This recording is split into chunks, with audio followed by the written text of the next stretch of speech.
Espero que estejam com vontade de ter aula. Esse é um semestre muito atípico.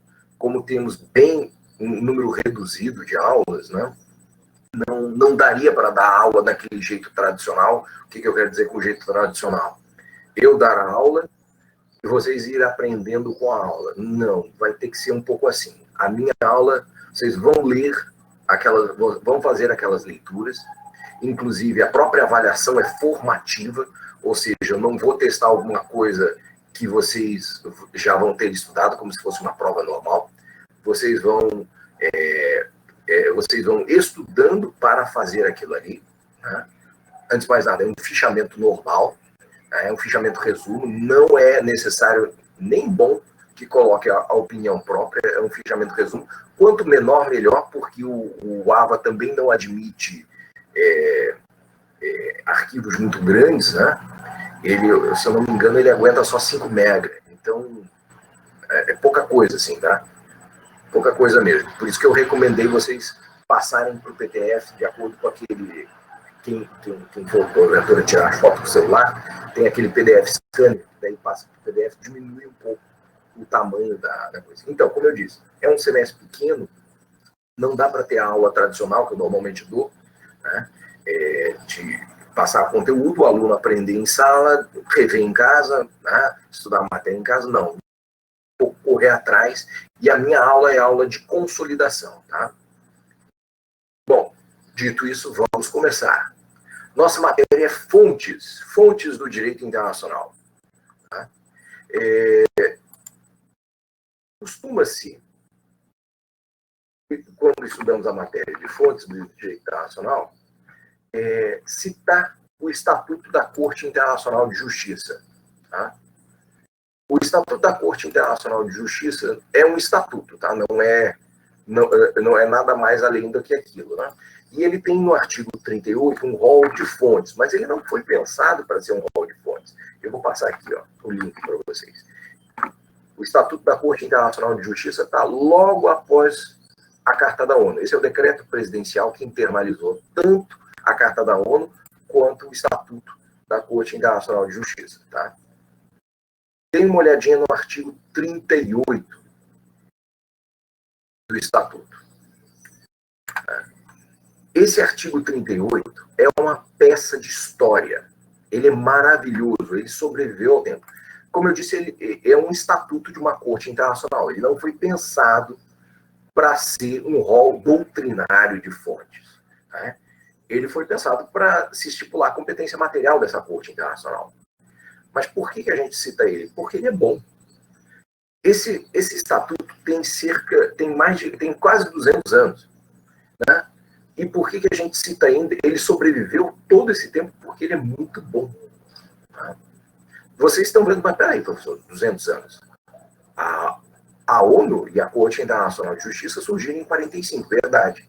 Mas ele é a cópia literal, sem tirar nem pôr, do também artigo 38 do Estatuto da Corte Permanente de Justiça Internacional de 1920, que, por sua vez, é a cópia literal do artigo 5º, se eu não me engano, do Estatuto da Corte Permanente de Arbitragem de 1899. Opa! Que, por sua vez, agora já não é uma cópia tão literal assim, mas é sem dúvida alguma, uma cópia inspirada num artigo, agora qual não lembro, né, do Estatuto de uma Corte Internacional efêmera, né, que existiu ad hoc, de caça e pesca entre, se eu não me engano, Noruega e Dinamarca, em 1820 alguma coisa. Então, fiquem impressionados mesmo. Tá? E olhem que ele é, né? Cheio também dos seus anacronismos da época, né? Cheio também do seu eurocentrismo, exatamente isso que eu quero botar. Então, vocês vão ter que ter um olhar indulgente também, porque não foi algo que foi feito recentemente. Então, vamos lá, o que diz o artigo 38? Artigo 38, parágrafo 1º. A Corte, cuja função é decidir de acordo com o direito internacional as controvérsias que lhe forem submetidas, aplicará as convenções internacionais, quer gerais, quer especiais, que estabeleçam regras expressamente reconhecidas pelos estados litigantes. Tratados. O costume internacional como prova de uma prática geral aceita como sendo direito. Costume internacional. Os princípios gerais de direito reconhecidos pelas nações civilizadas. Olha aí o eurocentrismo, né? Nações civilizadas, Europa, América do Norte, nós não, tá? E o resto do mundo também não. Sob ressalva da disposição do artigo 59, as decisões judiciárias, jurisprudência, e a doutrina dos publicistas mais qualificados das diferentes nações como meio auxiliar para a determinação das regras de direito. Opa, peraí. Como meio auxiliar? E ó, vejam que o parágrafo termina aqui.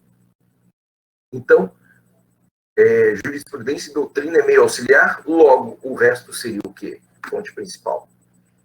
Meio auxiliar dá a ideia de ser fonte secundária, é isso mesmo. E o resto seria fonte principal. Sim, essa foi a ideia original, quando o artigo foi feito, tá? Mas a prática da Corte Internacional de Justiça fez um downgrade, né? Desqualificou os princípios gerais de direito. E hoje os princípios gerais de direito são, hoje já há um bom tempo, são considerados também meios auxiliares. Tá? Qual que é a diferença entre fonte principal e meio auxiliar? Lembrem que isso aqui é um artigo que define a competência material de uma corte internacional. Então, isso aqui é pensado, sobretudo, para o juiz internacionalista. Toda sentença, e a sentença internacional não é exceção, precisa ser fundamentada. Isso é normal. Toda sentença tem que ser fundamentada, sob pena de nulidade. O juiz internacionalista pode fundamentar a sua decisão exclusivamente com base num artigo de um tratado, num instituto costumeiro, né? Mas ele não pode basear a sua decisão com base numa decisão anterior, ou com base num artigo de doutrina que ele leu. Ele não pode fazer isso. Para que serve a decisão anterior? Para que serve hoje em dia os princípios gerais do direito, a doutrina? Serve para aclarar o sentido de um artigo, de um tratado, para tornar mais claro um instituto costumeiro, que por vezes é vago, é normal, é da natureza do costume, às vezes é meio vago, né? É para isso que ele serve. Ele vai em conjunção com o tratado ou com o costume. Ah, que interessante. Então, essa é a organização das fontes aqui. A presente disposição não prejudicará a faculdade da Corte de decidir uma questão ex equo, nós traduzindo errado, e bono, se as partes com isto concordarem. Um juízo ex equo e bono é um juízo de equidade. Reparem que a equidade aparece no parágrafo 2º, distinto do parágrafo 1º. Por quê? Ela não é uma fonte como as demais, ela é uma fonte suplementar. Ela é uma fonte de colmatação de lacunas.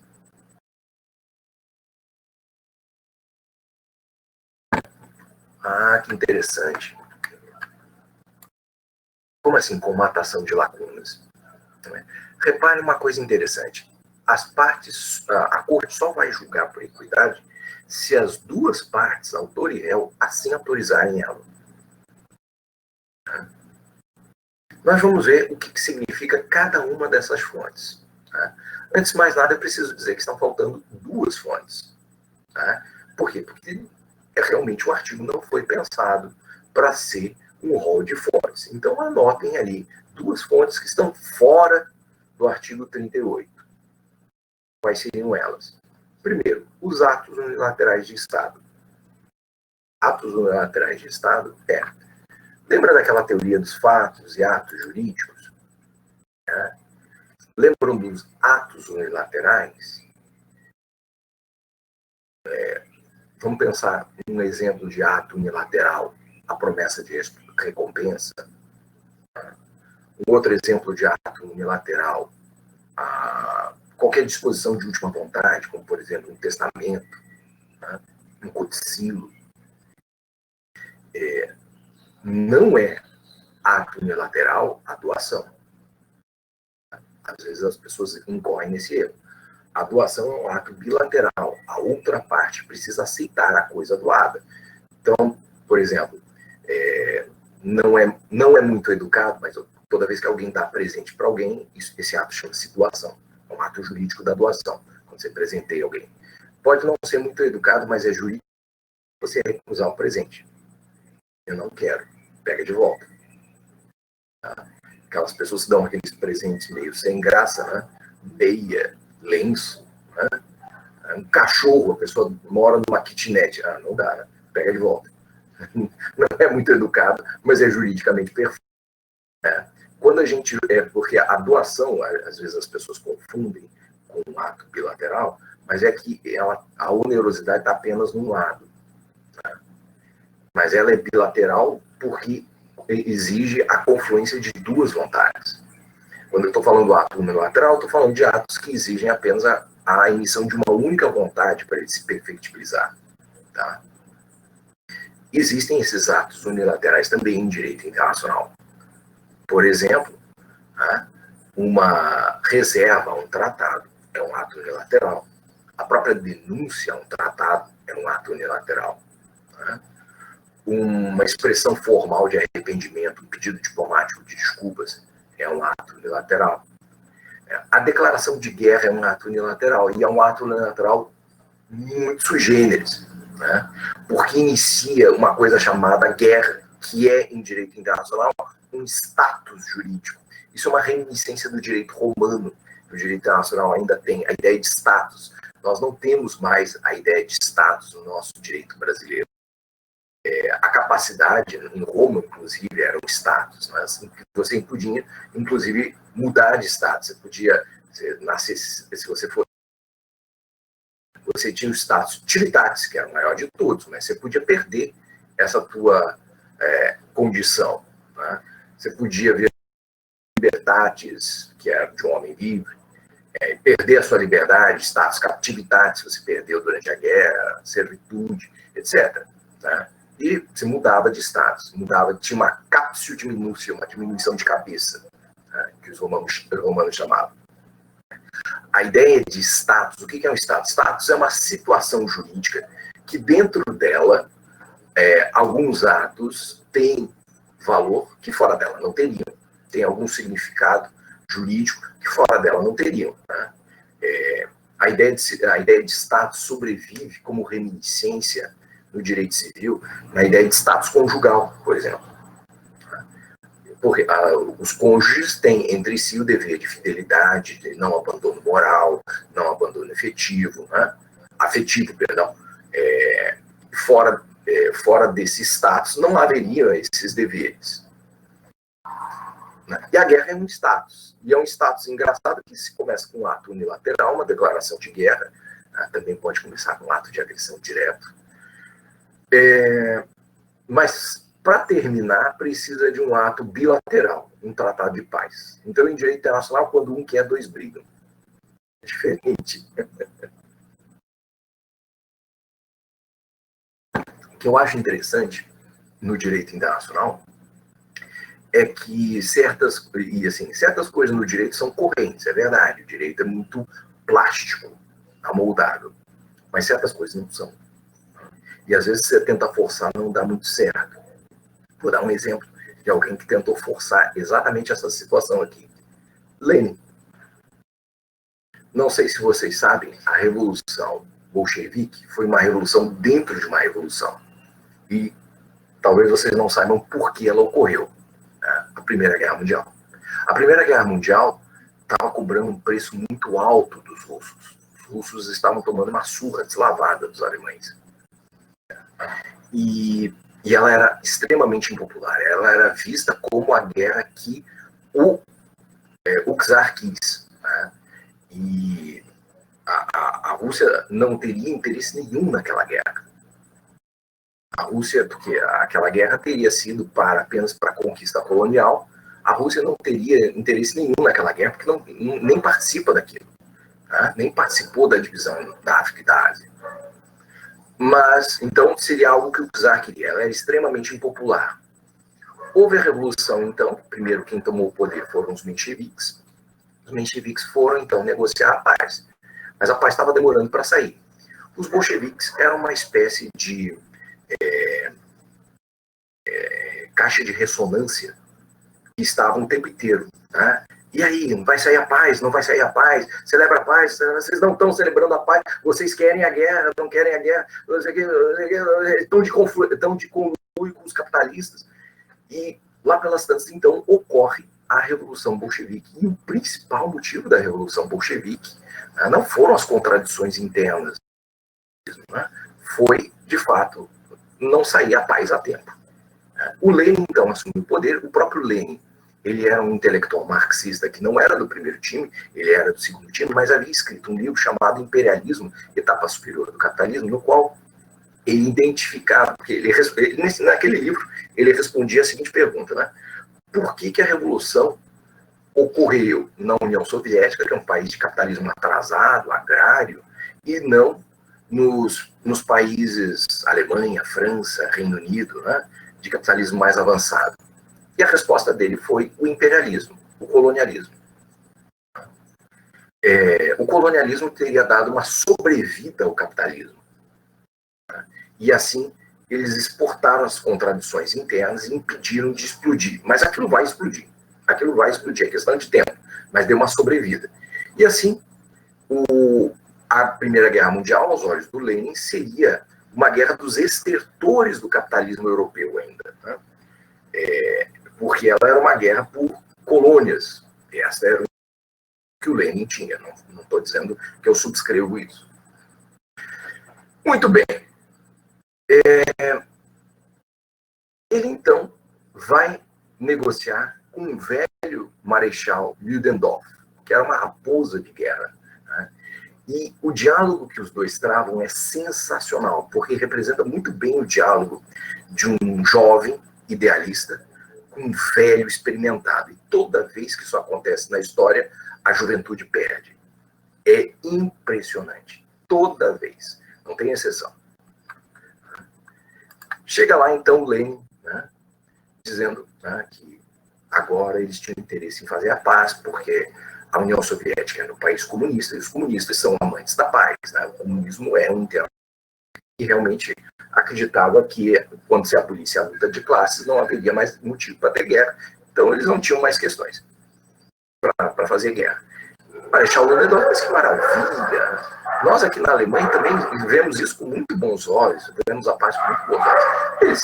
O Lenin, aqueles mencheviques realmente, né, não estavam querendo fazer a paz, que coisa assim, meu interlocutor, um homem tão civilizado. Né? Sim, vamos então celebrar a paz, maravilha.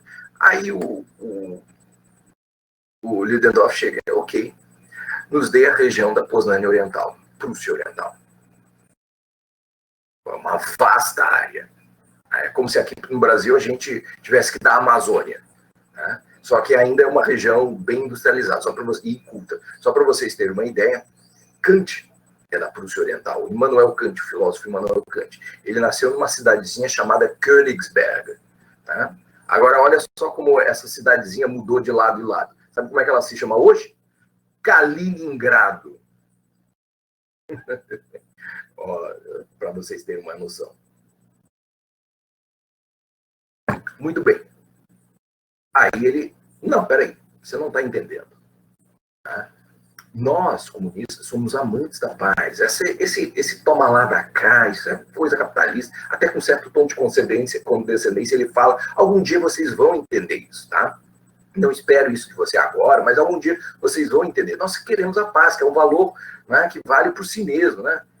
Aí o Ludendorff está real nele, ele diz assim, olha, você não está entendendo, a paz tem um preço.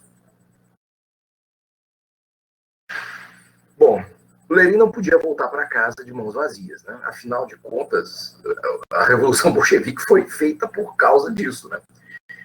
Mas não dava para celebrar a paz. Então ele cai na tentação que todo intelectual resolve inventar às vezes, né? A do terceiro não incluído.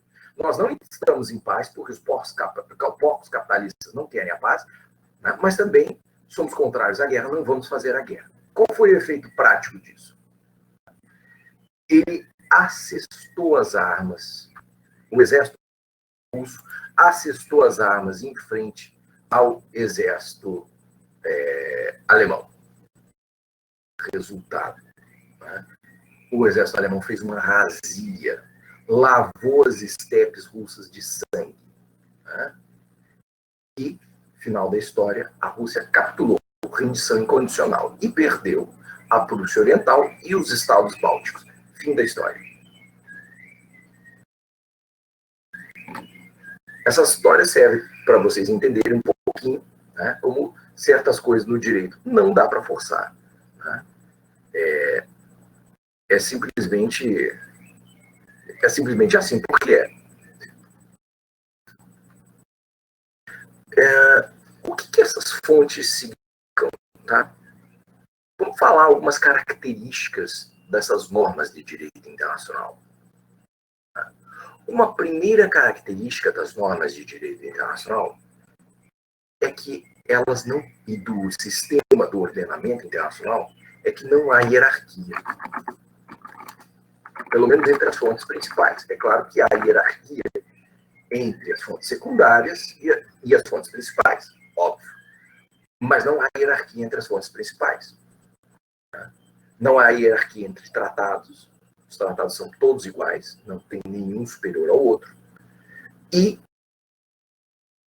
entre tratados e costumes, né? E não há hierarquia entre costumes. Um costume posterior, por exemplo, revoga o tratado anterior. Isso significa, isso tem uma consequência jurídica muito interessante. Nós não temos em direito internacional aquele critério de solução de antinomia, o critério hierárquico. A gente tem que se virar com o critério da cronologia e o critério da especialidade. Bacana isso, né? É claro que esta regra tem exceções, duas, para ser sincero. Ou seja, existem duas normas, né, que por alguma razão qualquer, eu não vou explicar isso agora, nós vamos ver isso depois, e vocês vão encontrar isso na bibliografia indicada, estão no topo da hierarquia, em ordem. Uma coisa chamada ius cogens. Eu vou escrever aqui. Ius cogens. Direito cogente. Essa é a tradução literal, direito cogente. Mas todo direito é cogente. Esse aqui é para dizer que esse aqui é cogente mesmo, tá? Aqui o pleonasmo é para isso mesmo. O que é isso? O que é o ius cogens? Vou explicar ius cogens muito melhor depois.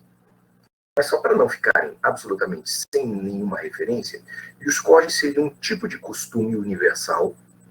Então é uma norma costumeira. Né? O costume normal é chamado de costume indicativo, esse aqui é chamado de costume imperativo. Por alguma razão qualquer, que eu não vou explicar agora, ele adquiriu um status maior de imperatividade. Esse tipo de costume. Poxa, bacana. E está no topo da hierarquia das normas internacionais. Qualquer tratado, qualquer outro costume que vá de encontro a um jus cogens é nulo de pleno direito. Um tratado é nulo.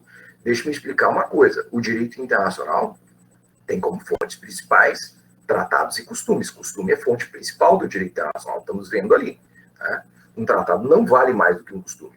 Um ius cogens, que é um tipo de costume, vale mais do que um tratado.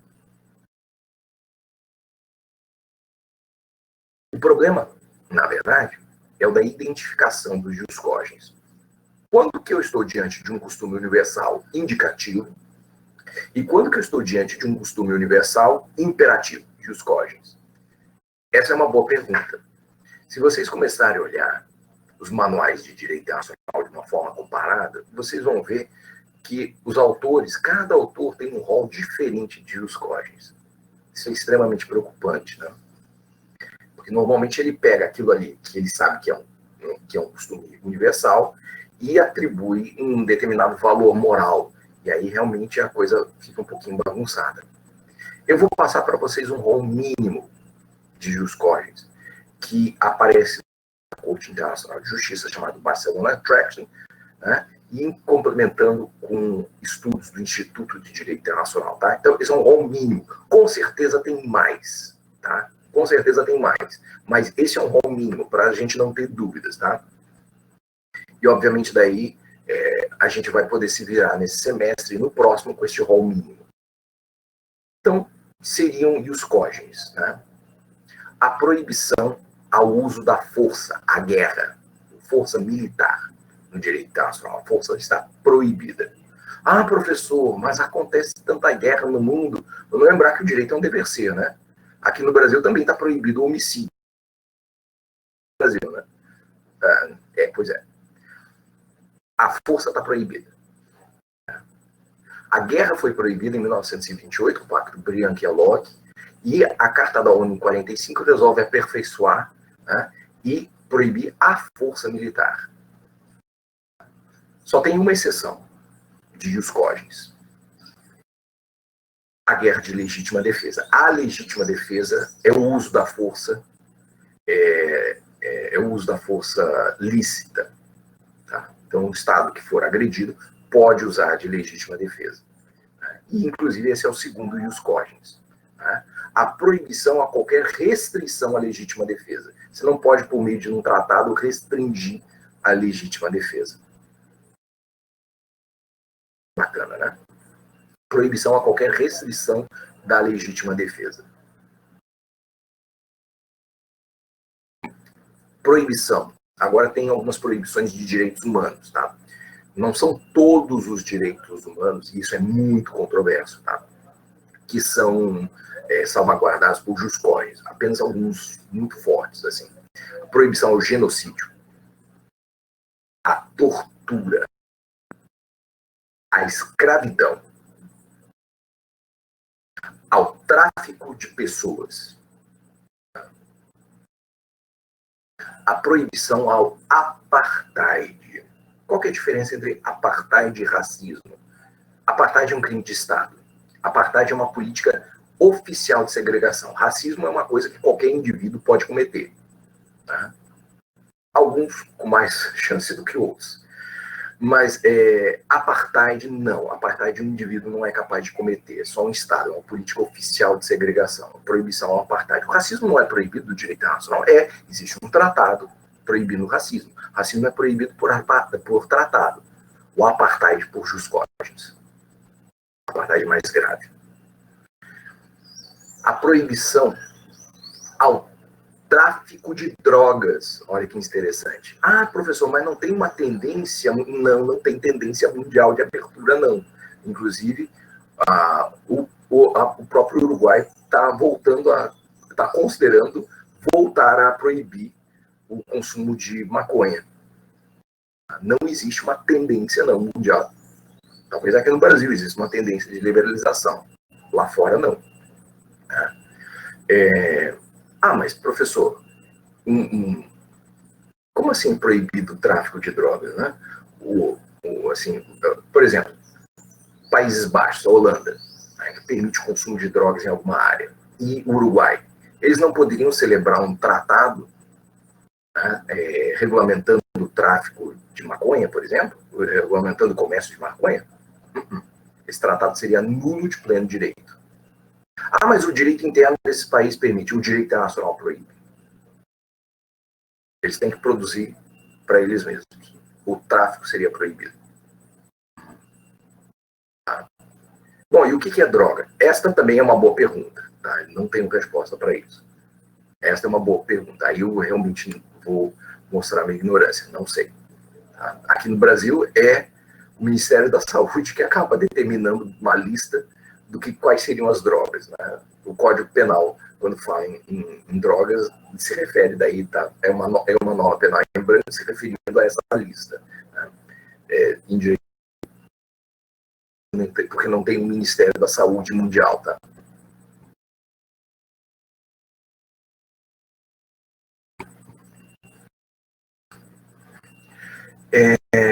A proibição à pirataria e ao corsarismo. Pirata mesmo, tá? Pirata da perna de pau e da cara de mal. Tá?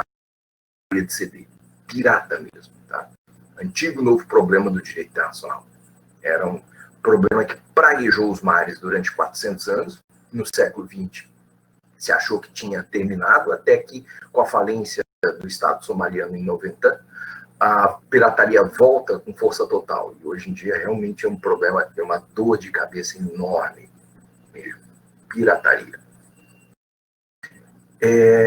Então, Essa é a primeira exceção à ideia de não haver hierarquia. Ius cogens. Essas são as normas, o mínimo de ius cogens.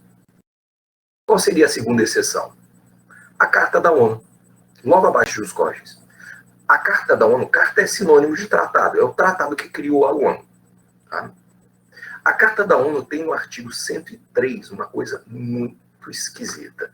Vamos lá voltar para aquele ali para aquele link que eu passei e ler o artigo 103 juntos.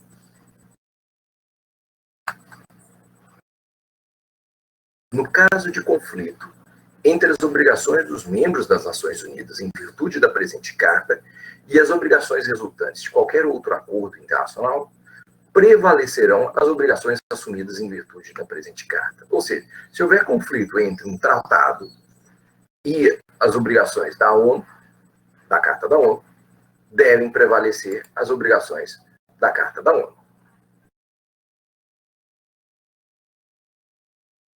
Ué? Minha transmissão foi concluída? Não entendi aqui.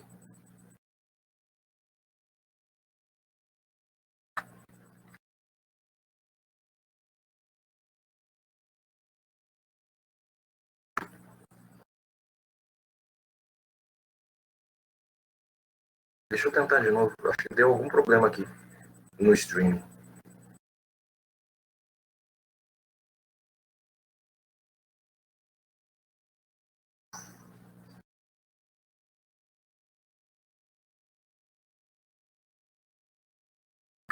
Esquisito. Não é que ele demora um tempinho.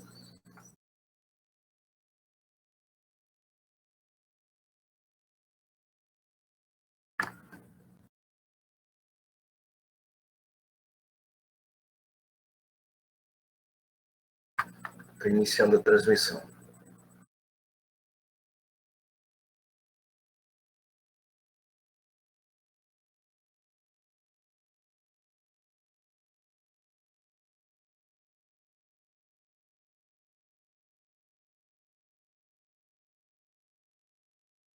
Ok. Acho que agora vai voltar a transmitir. Demora é que ele demora um pouquinho, tem um delayzinho, Ana Carolina. Exato, foi encerrado no YouTube. Teve um delayzinho.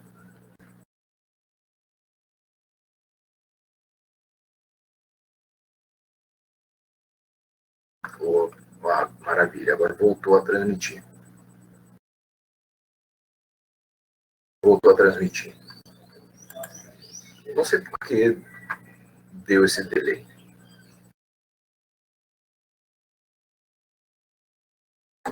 Enfim.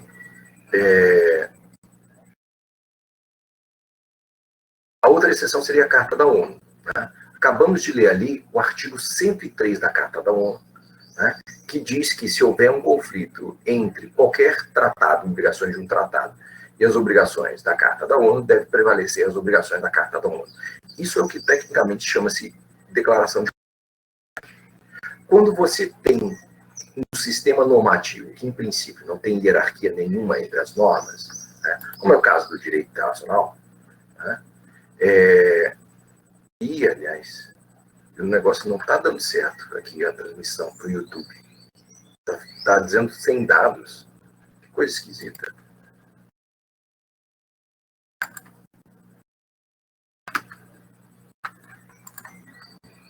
Não está dando certo. Não sei porquê.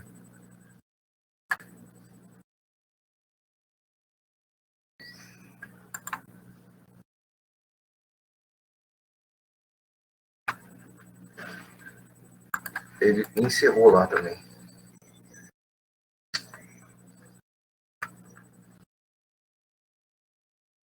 Que droga.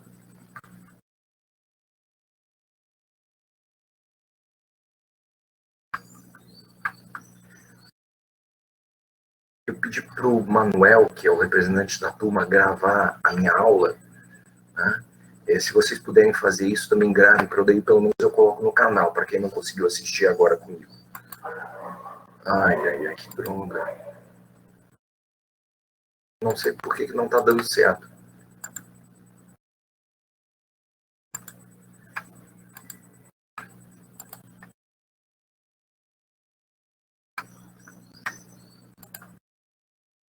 tentar mais uma vez.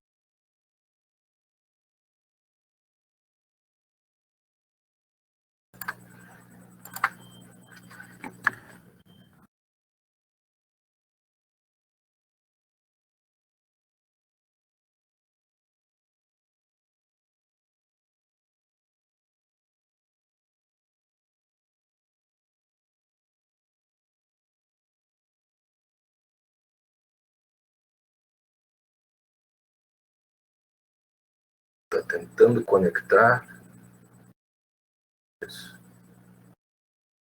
Em princípio está transmitindo.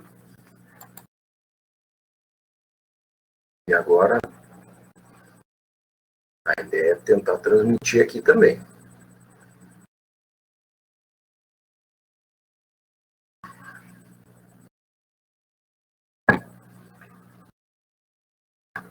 Peço a gentileza que se alguém puder, não tem limite de tempo não, Thaline. Não tem limite de tempo. O limite seria 2 horas, nossa aula é 1h40. Bom, está transmitindo. E uma vez não ficou nem um segundo, né? Está transmitindo agora. E dando conexão excelente. Não sei por que é o problema. Não sei por que está dando problema. Enfim. Vamos tentar de novo, né?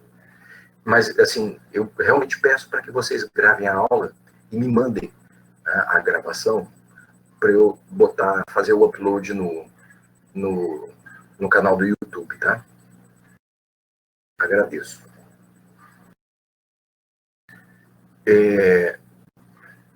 Ana está me perguntando, professor, além dos atos unilaterais de Estado, qual é a outra fonte que não está presente no artigo 38? Os atos unilaterais e as decisões das organizações internacionais. Eu acho que eu pulei ela, né? Decisões das organizações internacionais. Vamos analisar cada uma delas, ok? Deixa eu só comentar como funciona, de um modo geral, o ordenamento jurídico internacional. Eu estava dizendo, primeira característica, sem hierarquia, com 2 exceções. E os COGENS, Carta da ONU. Bem lembrado, Ana, acho que eu esqueci de falar. Outra fonte que não está são as decisões das organizações internacionais. Então, isso se chama declaração de compatibilidade. Quando você tem um sistema normativo que, em princípio, não tem hierarquia, como é o caso do sistema internacional, e você tem um fenômeno de cumulação de tratados, ou seja, tratados sucessivos sobre a mesma matéria, né, fica sempre o problema que fica sempre o problema. Ih, tá dando erro agora. O YouTube não está recebendo vídeo suficiente para manter um stream contínuo. Por isso, os espectadores enfrentarão um buffer. Ai, meu santo Deus. Bom, vamos continuar e depois eu vou colocar. Depois eu vou postar a gravação que vocês fizerem no YouTube. Joyce me perguntando. Na hora que o senhor falou que o artigo 103 da ONU é uma declaração, não saiu no áudio o nome do tipo de declaração que é. Declaração de compatibilidade. Declaração de compatibilidade.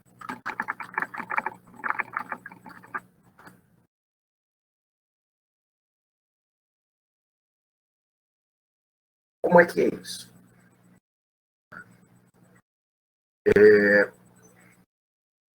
Então, quando você tem tratados sucessivos sobre a mesma matéria, né, fica sempre o problema de como é que esses tratados se regulam. Em regra, o tratado posterior revoga o tratado anterior, né, se for a mesma matéria e as mesmas pessoas, né, senão apenas vai ocorrer revogação parcial, derrogação, se não forem as mesmas pessoas a mesma matéria. Tá? Em regra é isso. Mas e se você, porventura, não quiser revogar o tratado anterior? Se um novo tratado resolver apenas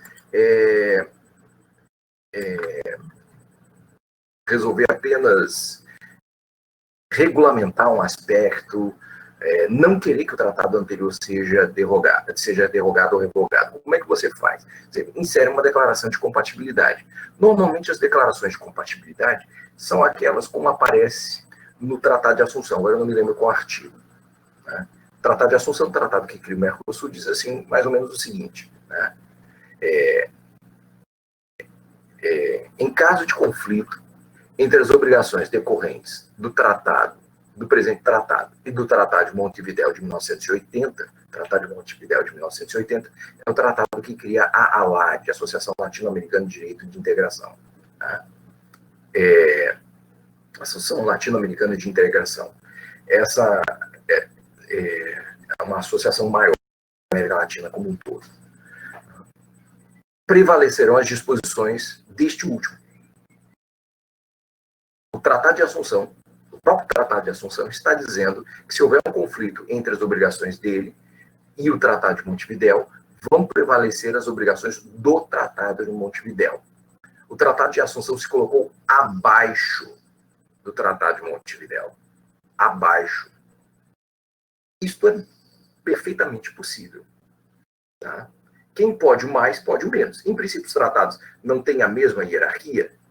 Tem a mesma hierarquia? Bom, quem pode mais, pode menos. Ele não pode estar abaixo? Pode. Pode decidir estar abaixo do outro. O que é estranho é esta declaração de compatibilidade que tem na Carta da ONU, que é o tratado da ONU se colocando acima dos demais tratados. Essa declaração de compatibilidade é tão estranha que o próprio Kelsen, quando que observou atentamente a Conferência de São Francisco, e quando alguém escrevia alguma coisa, quando alguém aprovava alguma coisa para sair no futuro a Carta da ONU, ele escrevia um artigo sobre o assunto. Né? Inclusive, um dos maiores comentaristas da Carta da ONU é o próprio Kelsen, Hans Kelsen. Ele diz assim, isso aqui é uma loucura, isso atenta contra as regras mais basilares de direito internacional geral. Mas deixa eu dizer uma coisa, vingou. Vingou. O direito tem essas coisas esquisitas, né? De repente vinga. A ideia de cheque pré-datado, que não existe na legislação, vingou. Vingou. Inclusive não é nem pré, é pós-datado, né? Vingou. A rigor, se for só pela legislação, né? Assim que você recebe um cheque pré-datado, você poderia descontar na boca do caixa, mas eu quero ver qual é o caixa que vai descontar ele. Não existe. Por quê? Porque vingou.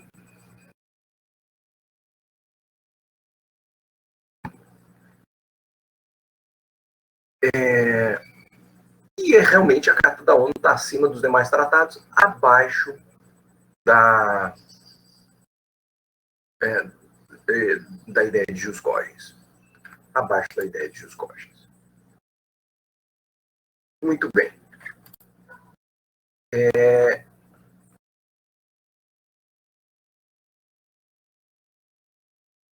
A outra característica, então, essas são as duas exceções à ideia de que não existe hierarquia no direito internacional.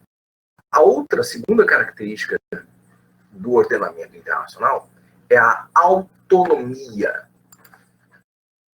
Autonomia. No sentido próprio dessa palavra, autônomos, né? A faculdade de dar normas para si mesmo. O direito internacional é um direito autonômico. O que eu quero dizer por isso? Os Estados Unidos não cumprem com o protocolo de Kyoto. Mas eles não são obrigados a cumprir com o protocolo de Kyoto. Ficaram o protocolo de Kyoto. Tá? Nenhum país é obrigado a cumprir um tratado que ele não aceitou, que ele não assinou. Então eles não ratificaram o protocolo de Kyoto? Não ratificaram. Por isso eles não cumprem. Se eles tivessem ratificado e não cumprissem, aí seria um problema. Mas isso não é problema do direito internacional, é problema da política internacional, que é diferente.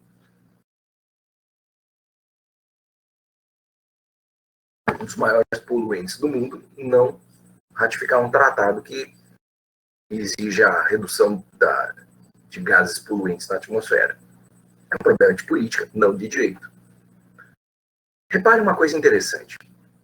O direito interno, ele tem as duas características, autonomia e heteronomia. Todo direito dos contratos é um direito autonômico. E todo direito legal é um direito heteronômico. A lei é assim, alguém faz para outro cumprir. Né? Nenhum de nós aqui é responsável pelo Código Penal. No entanto, somos obrigados a cumprir o Código Penal. Você não aceitou o Código Penal. Ele lhe foi empurrado goela abaixo. Não é assim com tratados. Você tem que aceitar um tratado. E existe um processo de aceitação de um tratado que é bastante formal. Existe assinatura, existe um ato posterior de confirmação, nós chamamos de ratificação, e existem outras formas além dessas, tá? O costume também, tá? O costume não tem um processo tão formal de aposição da vontade do Estado em se obrigar pelo costume, como tem o tratado, mas não quer dizer que não exista esse processo.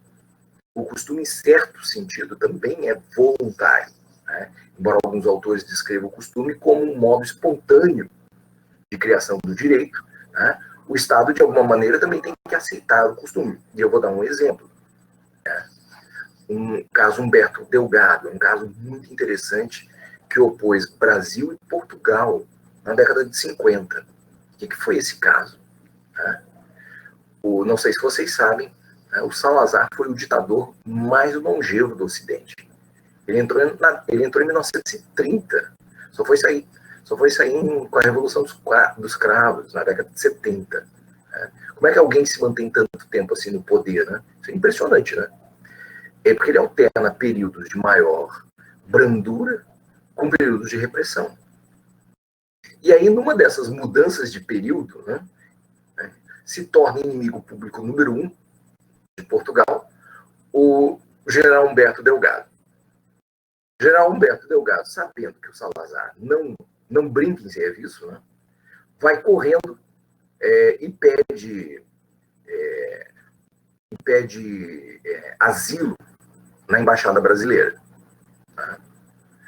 Uma coisa interessante, não sei se vocês sabem, o asilo é um instituto costumeiro, hoje até tem um tratado sobre o assunto, mas na época era plenamente costumeiro, latino-americano. Ele foi inventado, o asilo diplomático, ele foi inventado aqui na América Latina. O asilo territorial é aquele asilo normal, que a pessoa atravessa a fronteira do Estado e pede para as autoridades de fronteira asilo. Mas o asilo diplomático é aquele que você não deu tempo de atravessar a fronteira, né? A Bolívia chegou a ter 3 presidentes no mesmo dia só. Então, é tanta instabilidade política aqui na América Latina que nós inventamos o Instituto do Asilo Diplomático. Não dá tempo de atravessar a fronteira, então você entra na embaixada de outro país e lá pede asilo. Naquela época, o Brasil queria um pretexto para brigar com Portugal. A verdade é essa, né? Porque até então, nós tínhamos colado a nossa política africanista com a portuguesa. E Portugal era colonialista, né? Então isso era uma vergonha desgraçada. Nós, ex-colônias, éramos em relação às colônias portuguesas na África, que é horrível, é uma mancha na nossa política externa mesmo. E a gente queria um pretexto para brigar com Portugal, para mudar isso. Pronto, o pretexto estava instaurado. Mais do que ligeiro, o embaixador do Brasil em Portugal despacha e o asilo diplomático ao general Humberto Delgado. Aí, Salazar vai bater as portas da embaixada e diz: nos entregue o Humberto Delgado. Aí, o embaixador brasileiro diz: não, claro que não, acabamos de dar um asilo diplomático para ele. Aí, Salazar: asilo diplomático, isso lá é coisa de vocês latino-americanos. Aqui na Europa não existe nada do gênero. Tá? Qualquer semelhança com alguma história mais contemporânea é mera coincidência, tá? Eu gosto de dar histórias mais antigas para que vocês possam pensar em questões contemporâneas, né?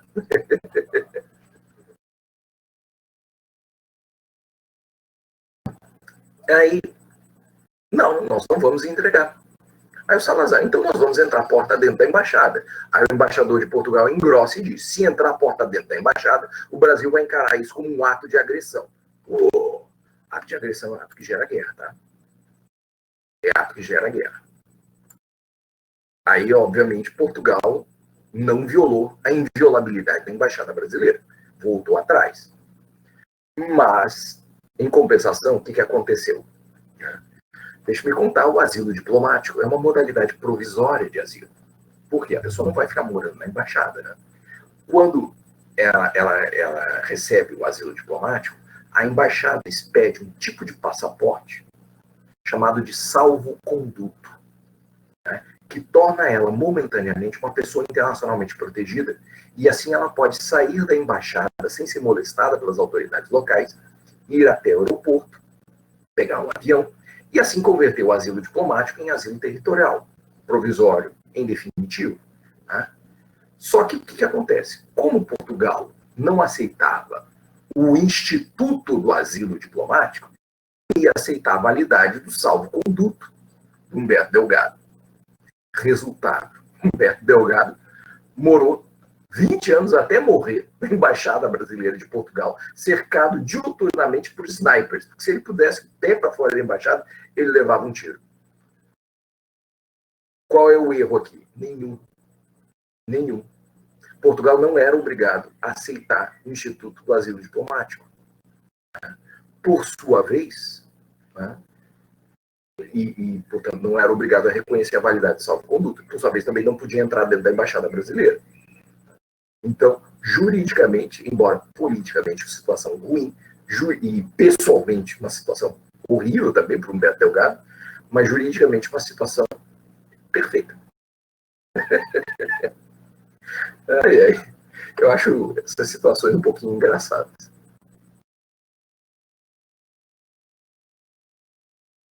Ok.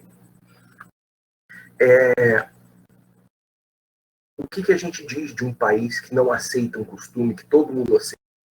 É o opositor persistente. Objetor persistente. Você veja, o asilo diplomático era aceito, né, e foi desenvolvido por toda a América Latina, exceto Chile. O Chile não aceitava o Instituto do Asilo Diplomático. Como é que eu sei que o Chile não aceitava o Instituto do Asilo Diplomático? Porque toda vez que essa questão aparecesse numa conversa, sempre tinha algum diplomata chileno dizendo: o Chile não aceita o Instituto do Asilo Diplomático. Né? Diplomata é aquela pessoa que pode falar em nome do Estado. Então é razoável supor, se tivesse um diplomata chileno, que é a autoridade oficial do Chile, falando em nome do Estado do Chile, né? Dizendo que o Chile não aceita o asilo diplomático, é razoável supor que o Chile, de fato, não aceitava o Instituto do Asilo Diplomático. O Chile era o objetor persistente. Okay? Então, essas são as duas características. E temos exceções também. Ou seja, existem normas que, mesmo que o Estado não aceite, ele é obrigado a aceitá-las goela abaixo. Duas. A primeira delas, jus cogens. Olha ele aqui de novo. Jus cogens. Mesmo que o Estado... Eu nunca concordei com a proibição da escravidão. O Estado vai dizer isso, né? Não, peraí. Como nunca concordou com a proibição da escravidão? E daí? Vamos imaginar que um Estado novo, né? Palau, por exemplo, que surgiu na década de 90. Né? Palau nunca concordou com nenhum, nunca participou daqueles momentos, né, dos tratados que estavam aos poucos abolindo a escravidão e depois a coisa se tornou um costume. Palau nunca participou disso, surgiu agora. Então Palau vem a dizer na Assembleia Geral da ONU que nunca aceitou a proibição da escravidão. E daí? Continua proibido. Você não pode escravizar seus habitantes. Mas não tem mais nem mais. Continua proibido. Você tem que aceitar a goela abaixo. O ius cogens, ia dizer, falei YouTube em vez de ius cogens. O ius cogens é uma norma que está acima da hierarquia e é heteronômica. Tem um segundo grupo de normas, e isso aqui que é surpreendente. Né? Alguns tratados impõem regimes objetivos. Então, tratados que impõem regimes objetivos. Isso não é o normal, mas não é incomum. Isso é uma coisa interessante que eu quero mostrar para vocês. Não é normal, mas não é incomum também. A maioria dos tratados, e o normal dos tratados, eles impõem um regime subjetivo. Ou seja, depende do sujeito que assina o tratado. Mas existem alguns tratados que, por uma razão que eu não vou explicar hoje, né, por alguma razão qualquer, impõem obrigações que adquirem status de objetividade, valem por elas mesmas. Né? Quer ver um exemplo? Tratado de fronteira. Tratado de fronteira impõe um regime objetivo. Normalmente, tratados fazem efeitos interpartes, né? Valem entre as partes. Mas os tratados objetivos impõem, as normas deles valem erga omnes. Veja, o tratado de fronteira entre o Uruguai e a Argentina é um tratado bilateral. A França não participa dele.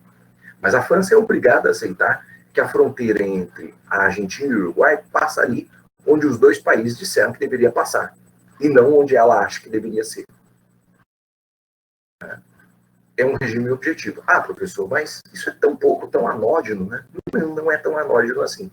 Eu peguei de propósito esse exemplo, porque num dado momento a fronteira entre a Argentina e o Uruguai passa por um rio internacionalizado, né, chamado Rio da Prata.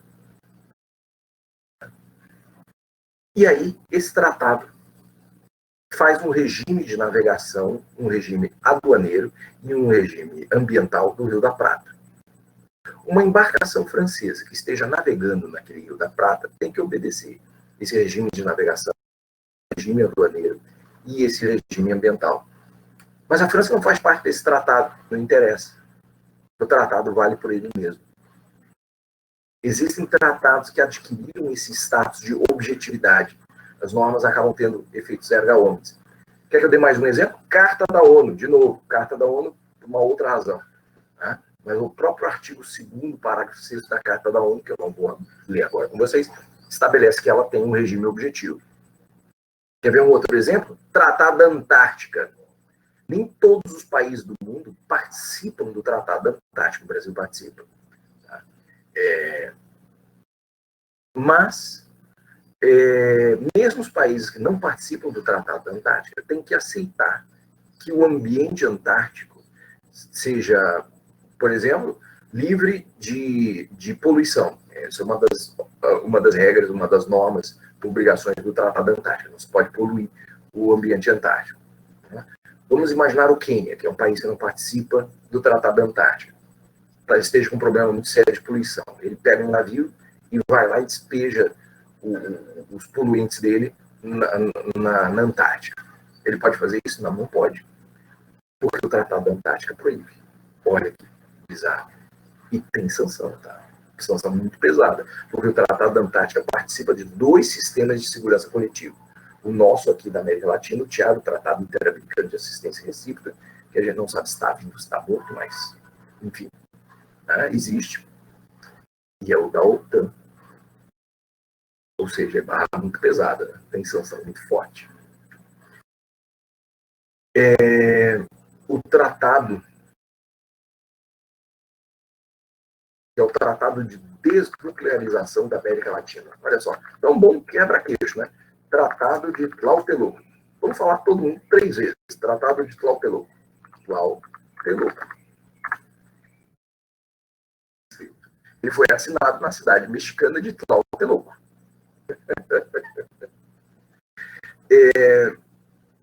Esse tratado diz que a América Latina é uma área livre de explosões nucleares. Não sei se vocês sabem, mas a França é um país da América Latina, tá?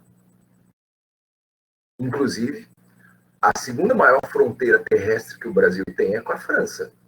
Né? E a maior fronteira terrestre que a França tem é com o Brasil. Guiana Francesa. A Guiana Francesa é França. Território ultramarino da França. Departamento ultramarino.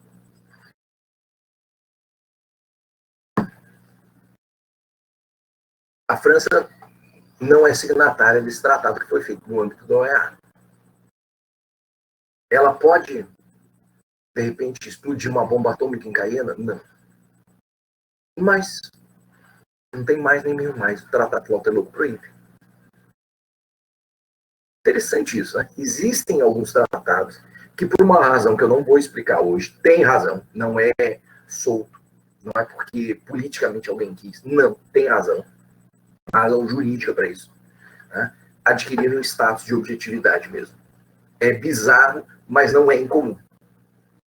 Não é, obviamente, o normal. O normal é a autonomia mesmo. Então aí as duas exceções da autonomia. E os COGENs, de novo, e tratados que impõem regimes objetivos.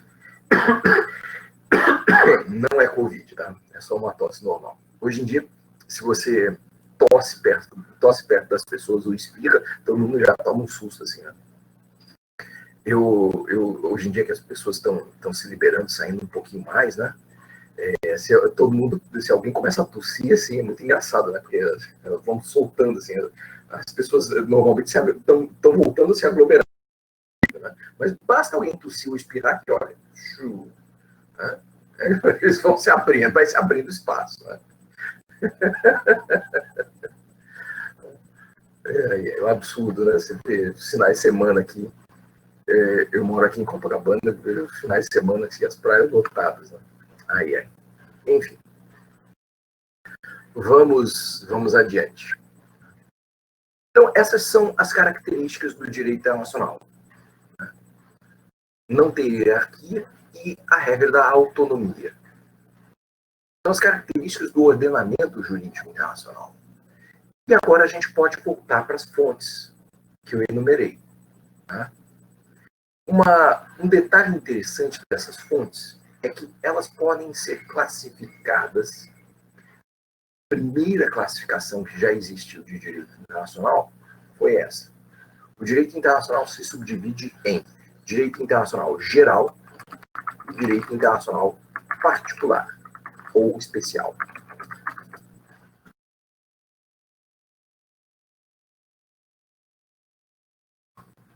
Foi a primeira classificação que foi feita do direito internacional. Direito internacional geral ou direito internacional especial, ou particular, como quiser chamar. O que é isso? Existiam as normas comuns a todos os estados, direito internacional geral, e normas que fossem comuns a apenas um grupo de estados, direito internacional especial. A ação remonta ao século XIX. Né? Remonta ao século XIX. Ela é bem antiga, né? Uma classificação doutrinária bem antiga, e que de vez em quando os autores ainda usam. Tá? Vocês podem, um detalhe, uma observação, vocês podem reparar que eu estou usando a palavra direito internacional, né, para designar a nossa disciplina, para designar esse ordenamento jurídico internacional, mas eu não estou falando público, não estou falando e nem estou falando privado. Por quê? Porque se eu não falo direito internacional privado, privado precisa do adjetivo. Subentendam público. Isso é uma convenção linguística que se chegou, né? Direito internacional público são, de fato, as normas internacional entre os estados, né? Ele é chamado de público, que seria entre os estados, né? Esse foi foi como o Jeremias Bentham, e para isso remito ao artigo que eu coloquei aí como atividade assíncrona, né? Artigo de mentoria, resolveu chamar. E direito internacional privado seriam as normas entre os particulares nesta sociedade internacional. Tá? Meio esquisito. Tá? Enfim, vamos voltar aqui. Tá? Direito internacional geral, o que seria isso? Então, subentendam sempre, eu estou falando, obviamente, do público. Tá? Direito internacional geral, o que seria isso? Então, seriam as normas comuns a todos os estados. Basicamente, é o direito dos costumes e dos princípios. Isso é direito internacional geral. E o direito internacional particular, basicamente, né, é o direito dos tratados. Porque tratados faz obrigação entre as partes. Ao passo que o costume, né, existem costumes regionais, existem costumes locais, é verdade. Mas o costume tem uma tendência a se universalizar, é da natureza dele. Se você está olhando um costume regional, por exemplo, como eu falei do asilo diplomático, você está olhando um costume na sua infância, na sua adolescência. Porque das duas, uma, ou ele morre, ou ele se universaliza. É da tendência do costume se universalizar, é da natureza mesmo dele, tá? É assim. Então, essa seria basicamente a classificação, como era no século XIX. Mas a gente inventou no final, no meados do século XIX, uma coisa chamada tratado multilateral. Não existiam tratados multilaterais. Né? Só existiam tratados bilaterais. Os tratados, o direito dos tratados, seguia par e passo com o direito dos contratos. Tratados eram vistos como contratos. Né? Contratos é o nome daquele acordo que as pessoas privadas fazem. Tratados é o nome que os soberanos, que os príncipes fazem, os contratos que os príncipes fazem entre si. Né? Como não existia contrato multilateral, não existia tratado multilateral. Todos os tratados eram bilaterais. Por exemplo, quando alguém fala na Paz de Westfália, né, de 1648, né, não é um tratado multilateral. São tratados bilaterais que se entrecruzam. É o Tratado de Münster, o Tratado de Onasbruck e depois o Tratado de Innsbruck, que vem mais tarde. Né? São tratados bilaterais que se entrecruzam. Não é um grande tratado multilateral. Né? Os primeiros tratados multilaterais na história estão sendo só no século XIX. Não é tão antigo assim. Isso provocou uma revolução, uma verdadeira revolução silenciosa, cujos efeitos nós estamos sentindo até hoje, século XXI, no direito internacional. Então, quando criaram a ideia dessa classificação, não tinham atentado para alguns tratados que poderiam se universalizar. Hoje em dia, quando nós falamos, e alguns tratados de fato se universalizaram, hoje em dia, quando nós falamos em direito internacional geral, não estamos pensando só o direito dos costumes. Estamos pensando no direito dos costumes, a Carta da ONU, que se universalizou, todos os estados do mundo são signatários da Carta da ONU, e aqueles estados que não são signatários da Carta da ONU, a gente duvida da condição de estatalidade deles. Né? E também as convenções de Genebra de 1949 sobre direito internacional humanitário. Né? Direito internacional humanitário são os direitos humanos em tempo de guerra. Então é o pessoal da linha de frente dos direitos humanos. É a coisa mais pesada que você tem é direito internacional humanitário. E mais abnegada também. Enfim. Isso seria hoje em dia o que entendemos por direito internacional geral. Tá? E o que seria o direito internacional especial? O restante dos direitos tratados. Então, essa é a primeira classificação que nós podemos fazer. Bom, chega de suspense, né? Vamos explicar as normas. Eu vou começar de trás para frente. Tá? Bom, atos unilaterais de Estado já deu para entender o que é. Tá? Decisões das organizações internacionais. As organizações internacionais, já que o tratado multilateral é uma invenção recente, as organizações internacionais também são mais recentes ainda. Tá? Elas datam do final do século XIX. Tá? A primeira organização internacional que já existiu, e hoje em dia não existe mais, é a Associação de Combate ao Gafanhoto Peregrino. Você pode achar meio esquisito. Isso não é uma ONG, isso é uma organização internacional, organização de estados, tá? Tipo ONU, Mercosul, OMC. Não estou falando em ONG. ONG não é pessoa internacional. Tá? Antes de mais nada, vamos tornar muito claro. O que eu estou falando por organização internacional? Eu estou falando ONU, estou falando Mercosul, União Europeia, OMC. Né? Porque eles são criados por um tratado. Empresas multinacionais e ONGs não são criadas por um tratado, são criados por institutos de direito interno, o contrato social, o estatuto, né, do Greenpeace. Associação. É a mesma forma jurídica da associação de moradores do teu bairro, só que o Greenpeace tem alguns zeros a mais. Só que o que acontece? O Greenpeace é pessoa jurídica de direito interno em vários países. A Coca-Cola, por exemplo, ela é pessoa jurídica de direito, ela é pessoa jurídica de direito interno dos Estados Unidos, do Brasil, da França, da Alemanha.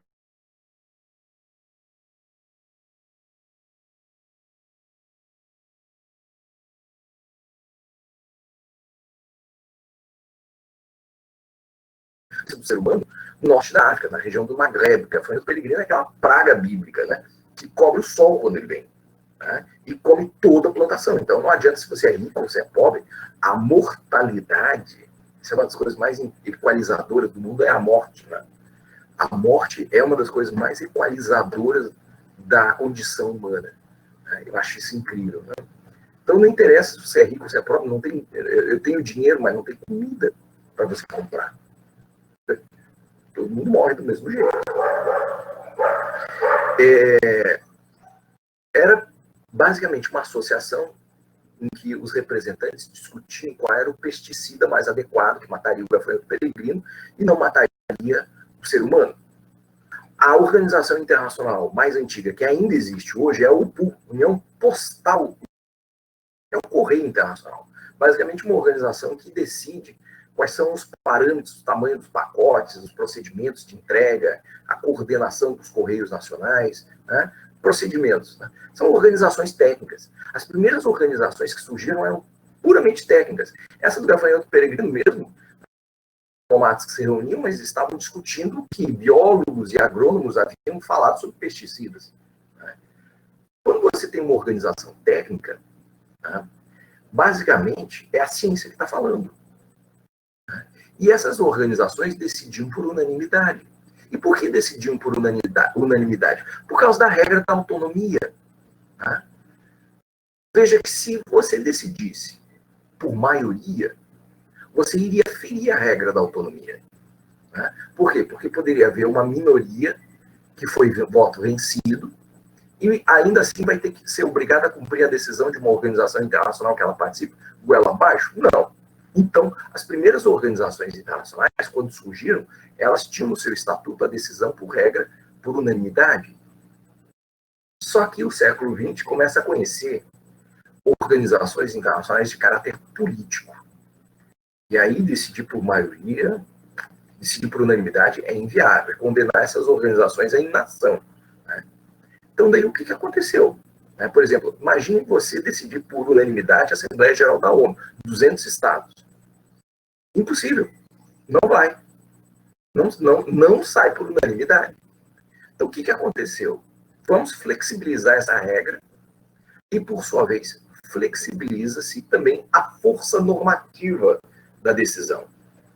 Quando a Assembleia Geral da ONU decide uma questão, a força normativa daquela decisão é de soft norm, direito suave. Tem a força de uma recomendação.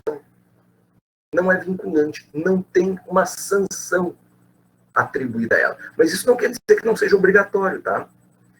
É mais ou menos como uma obrigação natural no direito brasileiro. Né? Por exemplo, uma questão que é de obrigação natural aqui no direito brasileiro é o seguinte: vem um americano aqui no Brasil, participa de um cateado privado e perde. Aí ele paga. No Brasil, ninguém paga a dívida de jogo. Lá nos Estados Unidos é muito sério não pagar a dívida de jogo. Às vezes, em alguns estados, dá cadeia, inclusive. Ele descobre que aqui no Brasil ninguém paga dívida de jogo. Daí ele se sente como um otário e ele entra com uma ação para reaver o dinheiro dele. O que você acha que o juiz vai dizer? O juiz vai dizer: não, senhor. Você deve pagar a sua dívida de jogo. Se você não pagasse, não haveria sanção para você. Né? A outra parte não poderia te processar exigindo que você pagasse. Mas você pagou, isso pagou porque é devido. Né? É uma obrigação. Né? A mesma coisa é a recomendação da Assembleia Geral da ONU. Você teve uma maioria dos estados do mundo que achou que o direito internacional, naquele momento, deveria ir por aquele caminho. Ou seja, exprimiu uma opinião iuris, aquilo tem valor. Né? Não é uma obrigação moral, é isso que eu quero dizer. É uma obrigação jurídica, só que não tem sanção para ela, para o descumprimento dela. É uma obrigação jurídica, só que não tem sanção para o descumprimento dela. Só que veja uma coisa interessante, né? Ela pode vir a se tornar algo mais sério. Porque se a Assembleia Geral da ONU for confrontada com a mesma questão no ano seguinte, a tendência dela é repetir a decisão que ela fez anteriormente. E no outro ano. E no outro ano. E no outro ano. E no outro ano. Lá pelas tantas, né, você formou um costume internacional. todo o direito internacional do meio ambiente surgiu assim, por uma decisão da Assembleia Geral da ONU, que foi a resolução que veio logo depois foi a resolução do relatório Brundtland, que cunhou o termo desenvolvimento sustentável, né? Que veio logo depois da Conferência de Estocolmo de 1972. Tá? Todo o direito internacional do meio ambiente nasceu daí. Olha que bacana.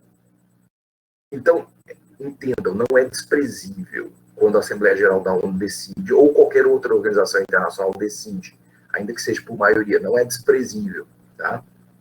Só não tem sanção. Evidentemente, existe uma exceção para isso, que são as decisões do próprio Conselho de Segurança. Quando o Conselho de Segurança decide, e ele decide por uma maioria, ele não decide por unanimidade, ele decide apenas por unanimidade dos votos dos membros permanentes, tá? Porque daí, se houver um voto contrário do membro permanente, você tem um veto. E aí não sai. Pode ser uma decisão, são 15 membros, né? Pode ser uma decisão a um, mas se aquele um for um dos membros permanentes, a decisão não vai ser implementada. Mas pode sair uma decisão por uma maioria de 10, 11, 12, né? Agora, estão os 5 permanentes, aquela decisão vai sair, tá? E tem sanção, são as sanções mais pesadas do direito internacional, são aquelas do Conselho de Segurança. Então, o artigo 41 e 42 da Carta. Quem quiser verificar depois, dá uma lidinha. São muito pesadas, tá? São as sanções mais pesadas. É a guerra. Em última análise, é a guerra, tá? É a sanção mais pesada. O uso da força. Por que essa é uma exceção? Porque tem um dispositivo na Carta da ONU que nós vamos analisar em DIP 2, chamado artigo 25. Tá? E aí é outro problema. As resoluções do Conselho de Segurança são tão fortes quanto a própria Carta da ONU. Tratados, tá? Muito bem. Equidade. O que é um juízo de equidade? Um juízo ex. Tá? Equidade vem do mesmo radical latino equus, da igualdade. Tá? Mas é diferente do princípio da equidade. Igualdade, não é a mesma coisa. Equidade tem uma definição apenas já há 2.500 anos, dada por Aristóteles na Ética Nicômaco, né, que é justiça aplicada ao caso concreto. Né? E a imagem que ele dá é uma imagem muito interessante, é a régua da ilha de Lesbos. Ilha de Lesbos é isso mesmo que vocês estão pensando. Era uma ilha mítica para os gregos antigos, em que viviam só amazonas guerreiras. Né? Não havia homens ali. Né? Daí veio a palavra lésbica. É daí que veio a palavra lésbica. E elas arrancavam o seio esquerdo para atirar melhor com arco e flecha. Eram amazonas.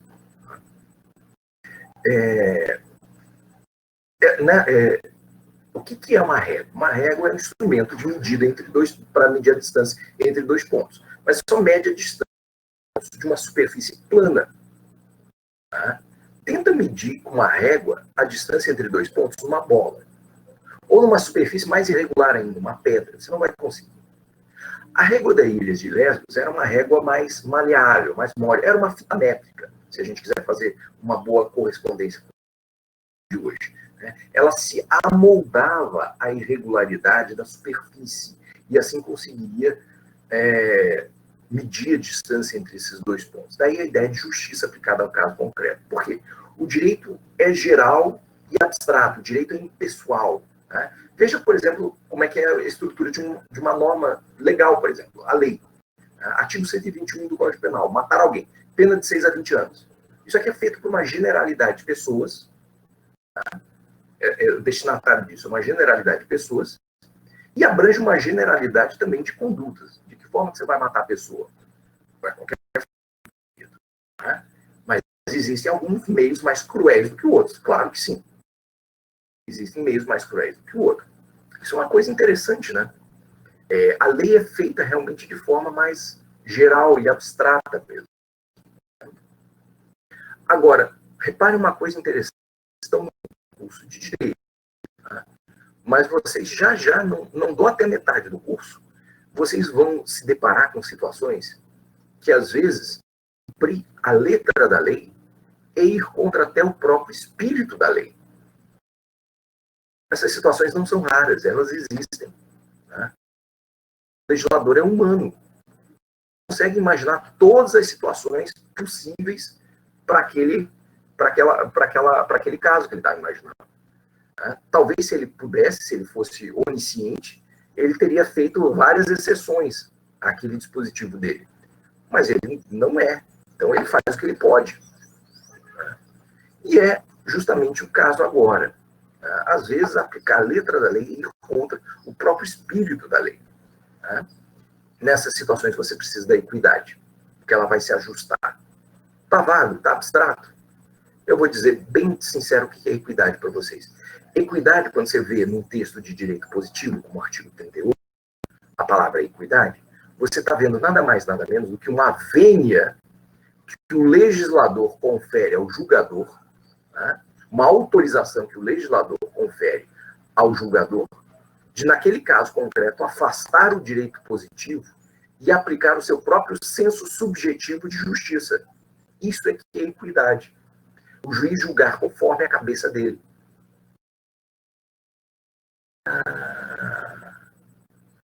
Estão vendo como não dá para universalizar a equidade? Por que a gente teria, então, direito positivo? Não dá para universalizar a equidade. A equidade, em todos os ordenamentos jurídicos que ela aparece como fonte, ela é uma fonte muito residual, muito subsidiária mesmo, sabe? No direito brasileiro, ela não aparece no direito público, ela só aparece em costumes em outras relações muito próprias, muito pequenas do direito privado. E no direito internacional público não é diferente também. Tá? E deu transmissão concluída de novo ali. Não está dando muito certo a transmissão no YouTube. Enfim, vou pedir a gentileza depois vocês me passarem, então, a gravação da aula para eu fazer o upload. Né?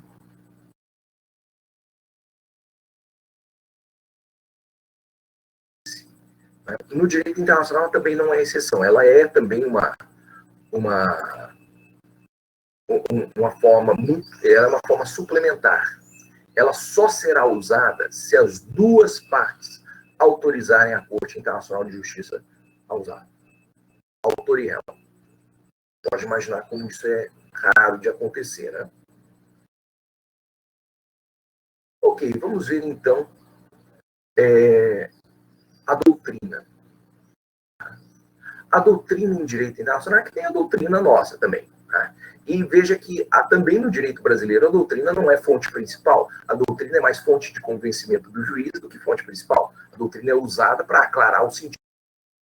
No direito internacional, a mesma coisa. A doutrina é usada para aclarar o sentido de um artigo, de um tratado, de um instituto costumeiro. Ela também não é fonte principal. Mas tem uma diferença entre a doutrina de direito nacional e a doutrina de direito internacional.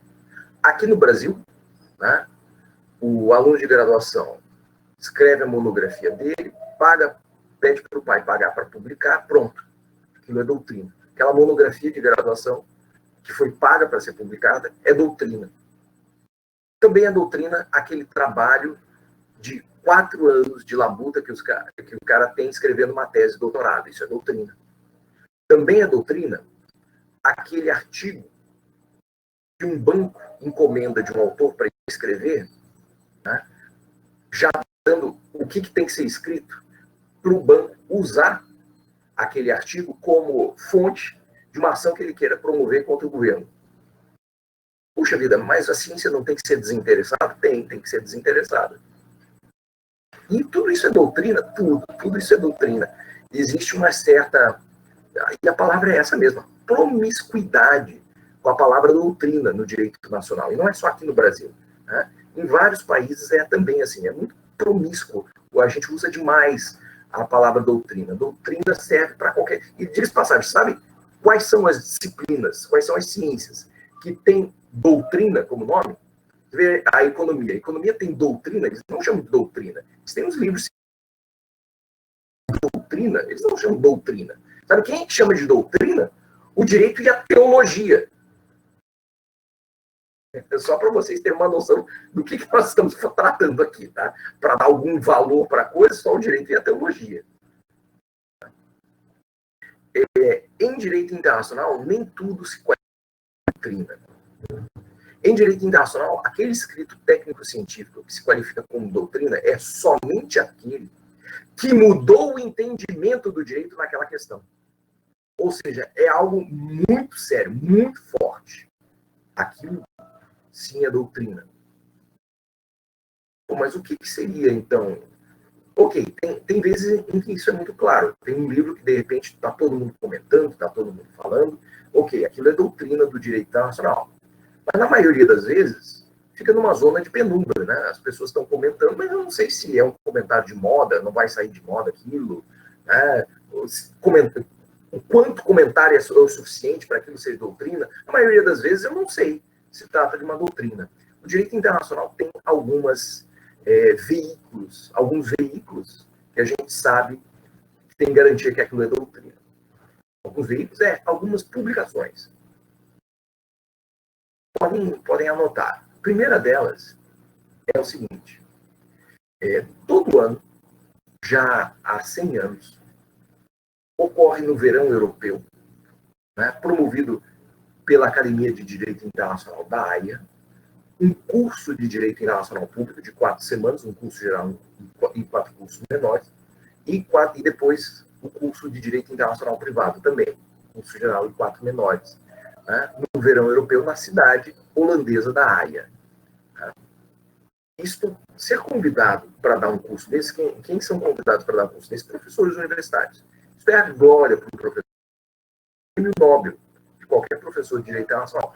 Eu digo com muito orgulho, professora Carmen deu um curso na Haia. Né? Este curso é dado nas línguas da corte, né? Em inglês ou em francês, com tradução simultânea para outra língua, e depois ele é reduzido a termo. Né? E é publicado todo ano, né? Como uma recordação do curso de Direito Internacional da Haia, o Recueil de Cours de l'Académie de Droit International de la Haye. O Recueil de Cours é doutrina de direito internacional, pode ter certeza. Isso é doutrina do direito internacional. Tem mais. Tem uma revista francesa que tem 250 anos de idade, Général de Droit International Public et Comparé. Né? Publica artigos de 50, 60 páginas, não é qualquer coisa que entra como artigo ali. Né? Isso é doutrina do direito internacional. Publicar ali não é fácil.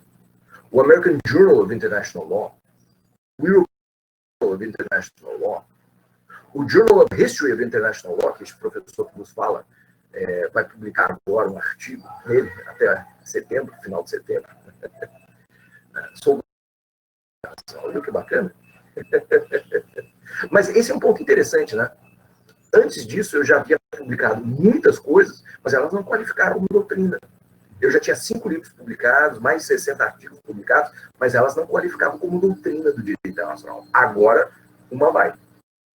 Bacana isso, né? Tem isso. O Brasil tinha uma publicação que, infelizmente, foi descontinuada, e aí perdeu por causa disso. Mas tinha uma publicação que foi criada na década de 20, só para vocês terem uma ideia, que era o Boletim da Sociedade Brasileira de Direito Internacional. Ele já teve algumas tentativas de ressurreição em 2010, numa dessas tentativas, né? Mas como foi descontinuado, aí não dá muito certo. Né? Mas o boletim era doutrina do direito internacional, sim. Essa que pode ser usada pela Corte Internacional de Justiça como meio auxiliar. O direito internacional não é um direito de tipo common law, tá? Tem que deixar bem claro. Não existe essa coisa de precedente em direito. O artigo 59 está dizendo exatamente isso. Não existem precedentes no direito internacional. Um caso não pode ultrapassar as partes e a matéria do objeto da lide. Então, o direito internacional não é um direito do tipo common law. Ele, por sua vez, também não é um direito do tipo civil law. A nossa tradição, a tradição romano-germânica. Ele é ele mesmo. Tá?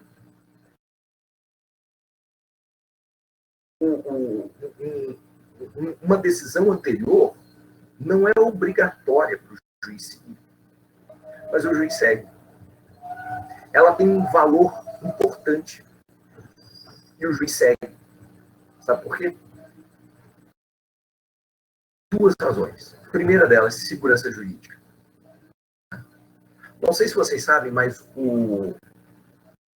a parte mais sensível do corpo humano, e digo isso bem consciente mesmo, é o bolso. O bolso é a parte mais sensível do corpo humano. E as ações em direito internacional operam normalmente com 3 zeros a mais do que as ações de direito nacional. Imagina, você está decidindo ali, às vezes, fronteira, delimitação de plataforma continental que tem petróleo. Né? Então, a ação normalmente tem, no mínimo, 3 zeros a mais. Tá? Houve já uma ação no direito internacional que valeu 4 bilhões de dólares. Tem noção do que é isso? E detalhe interessante, foi uma firma de advocacia privada que advogou e levou 20%. 4 bilhões de dólares, imagina 20%. E sabe quanto tempo demorou essa ação? 1 ano e meio. Bacana, né? Enfim, não cabe muito bem a gente falar num negócio muito amplo sobre dinheiro, tá? Mas, enfim, tem muito dinheiro. Tá? E aí,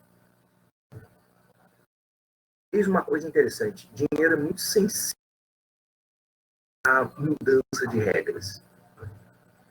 Dinheiro não gosta de instabilidade. As regras não precisam ser perfeitas, tá? Mas não sei se vocês sabem, mas o judiciário brasileiro, porque geralmente cada juiz decide conforme a sua própria cabeça, embora a lei seja a mesma, né, eles às vezes podem ter decisões muito conflitantes, é considerado para os investimentos estrangeiros uma liability. Não é legal isso. O dinheiro foge disso. As regras não precisam ser perfeitas, mas se elas forem estáveis, aí você atrai dinheiro. Bom, então essa é uma razão. Segunda razão é a seguinte: veja quem são os membros da Corte Internacional de Justiça. São 15 juristas, escolhidos entre os maiores juristas do mundo inteiro. E pode me acreditar, eles são bons mesmo. É impressionante. Não pergunte isso para o internacionalista, pergunte isso para o constitucionalista que estuda as decisões da Corte Interamericana de Direitos Humanos. Pega uma decisão do Supremo e coloca ao lado de uma decisão da Corte Interamericana. Né? A do Supremo é risível. E a expressão é essa mesmo. Ao lado, em matéria de fundamentação, ao lado de uma decisão da Corte Interamericana. Né? A decisão da Corte Interamericana é muito mais encadeada, coerente, palpável. Né? E a da Corte Internacional de Justiça, muito mais ainda do que a da Corte Interamericana. É impressionante como a coisa é. Só para vocês terem uma ideia, um voto do juiz brasileiro dissidente, né, um voto dissidente do juiz brasileiro, do Antônio Augusto Cassado Trindade, na Corte Internacional de Justiça, no caso Alemanha versus Itália, tinha 200 páginas. Era o único voto dissidente. Então, claro, daí o sujeito tem que escrever a mais, mas 200 páginas que ele redigiu. Ele mesmo redigiu, não foi um assessor que redigiu. Como é que eu sei disso? Porque eu sei como ele escreve. Quem são os juízes da Corte Internacional de Justiça? Quem era Cassado Trindade? Cassado Trindade era professor universitário, professor titular de Direito Internacional da UNB. Né? Fez a tese de doutorado dele em Harvard, no qual ele ganhou a melhor tese, o prêmio de melhor tese dos últimos 40 anos. E aí virou consultor jurídico do Itamaraty. Daí virou juiz e juiz-presidente da Corte Interamericana de Direitos Humanos. E juiz da Corte Internacional de Justiça. Diga-se passagem, na candidatura dele para a primeira vez que ele está na reeleição. Né? Na primeira vez, né, o presidente do Brasil cogitou em mandar a então ministra do Supremo, Ellen Grace, que queria ir para a Corte Internacional de Justiça. Ele barrou a Ellen Grace. Por quê? Porque ele é Cassado Trindade. Ele é reconhecido no mundo inteiro por ser um dos principais responsáveis pela criação do direito internacional dos direitos humanos. Nada mais, nada menos do que isso. É um brasileiro. E se você não conhece quem é Cassado Trindade, a culpa é sua. Porque ele é muito conhecido. É isso que eu quero mostrar para vocês. Né? Esse é o nível das pessoas que estão ali. Tem indicação política? Tem, claro que tem. Mas os caras que estão lá são bons. Né? Então, veja, quando a Corte Internacional de Justiça decide sobre uma questão, né, tem uma certa inteligência naquela decisão. São os 15 maiores juristas do mundo inteiro, entre os maiores do mundo inteiro, que acharam que o direito deveria ser assim. Se vier um caso semelhante, né, e a conjuntura não, a tendência é manter a inteligência daquela decisão. Por quê? Porque mudar por mudar não faz sentido, né? É isso aí. Então, sim, existe uma tendência muito grande, por essas duas razões, a Corte Internacional de Justiça e demais cortes internacionais observarem as suas jurisprudências. Princípios gerais do direito. Princípios gerais do direito, originalmente, eram os princípios gerais do direito em foro interno, eram os princípios comuns, a ideia de quem é justo. Quem for justo positivista vai pensar assim naquelas coincidências que aparecem. Alguém diz que determinado país é regrado pelo direito. Lugares. O princípio da presunção de inocência está em todos os lugares. Né? A proibição, alguma proteção à propriedade privada, proibição do roubo, do furto, né? Estão em todos os lugares. Esses são os chamados princípios gerais do direito. Né? Originalmente eles eram isso. Então, o direito internacional também seria beneficiado, por ser um direito, dos chamados princípios gerais do direito. Né? Por ele ser um ordenamento jurídico, dentro dele, os princípios gerais do direito. Originalmente eram isso. A partir de 1970, teve uma resolução da Assembleia Geral da ONU, tomada por unanimidade, hein? É a 2625 de 1970, que proclamou os chamados princípios de direito internacional que regem as relações amistosas entre os Estados. Olha que nome bacana. Esta resolução, né, os princípios de direito internacional que estavam na Carta da ONU, né, os princípios de direito internacional que estavam na Carta da ONU, que vocês vão estudar em DIP 2, né, e esses princípios de direito internacional se tornaram também princípios gerais do direito. Então, hoje em dia, quando a gente fala em princípios gerais do direito, entenda os princípios gerais de direito em foro doméstico, aquelas ideias comuns quando nós pensamos em direito, né? E também os princípios que estão na Carta da ONU. Ok? Meninos, alguma pergunta? Nossa aula tem mesmo que ser meio assim, meio toque de caixa, eu estou falando muita coisa mesmo, porque é muita matéria. E assim fica o estudo de casa de vocês um pouco mais pautado pela minha aula. Alguma pergunta, gente? Não se acanhe. Guilherme está escrevendo. Então é isso. Tá? Reparem nas atividades assíncronas que vocês têm que fazer. A ideia justamente da gente ter, isso foi uma recomendação da direção, apenas uma aula por semana, é para vocês terem tempo para poder lidar com essas leituras e outras atividades assíncronas, né? Mais tempo ainda, né? Porque realmente o semestre é muito ativo. Vamos tentar fazer do limão uma limonada. Eu estou aqui para somar com vocês, ajudar no que for preciso, ok? Vai ter mais gente escrevendo coisas. Múltiplos usuários estão digitando, que coisa estranha.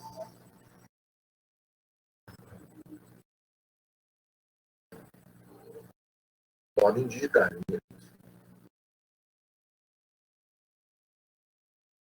Se eu não me engano, vocês podem até falar aqui, tá? Não falem todos de uma vez só, mas dá para falar. Ana, eu indico sim, tá tudo ali no AVA. Tá tudo ali no AVA. Por favor, olhem o AVA. O AVA tem todas as nossas... dá até para ligar a câmera, mas não dá para todo mundo ligar a câmera. Eu acho que só dá para 12 pessoas ligarem a câmera, Beatriz. No AVA tem todas as nossas coisas. Tem lá o nosso plano de ensino, tem as nossas aulas dia por dia, até o final do semestre. Eu vou, conforme o andamento da coisa, não precisa ser um negócio tão rigoroso, eu talvez altere algumas coisinhas, assim, eu aviso vocês, vou avisar o Manuel, que vai avisar vocês, ou mando um e-mail geral para vocês, mas basicamente está tudo ali no AVA, tá?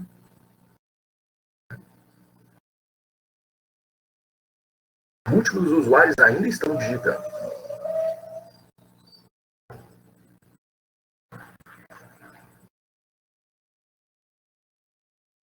Além da segurança jurídica, qual outra razão que o senhor comentou sobre o juiz seguir direito internacional? A inteligência da decisão, a inteligência da decisão anterior. Se o contexto não mudou, por que você vai mudar a decisão anterior que era inteligente, que era boa? Você só muda uma decisão se o contexto mudar. O contexto não muda. E vamos lembrar, estamos falando de direito internacional, basicamente um direito que não é só isso, mas é aplicável a estados. Então, a gente, o tempo no direito internacional é medido pela vida de um estado, que é muito mais longa do que a vida de um ser humano. Então, 20 anos em direito internacional não é nada. 50 anos, alguma coisinha. Pouca coisinha. 100 anos, 200 anos é que são elas. Na aula que vem, daí, nós vamos começar a falar sobre o costume internacional e depois vamos entrar nos tratados. Mariana está escrevendo. Estou interessado em ver o que Mariana vai escrever.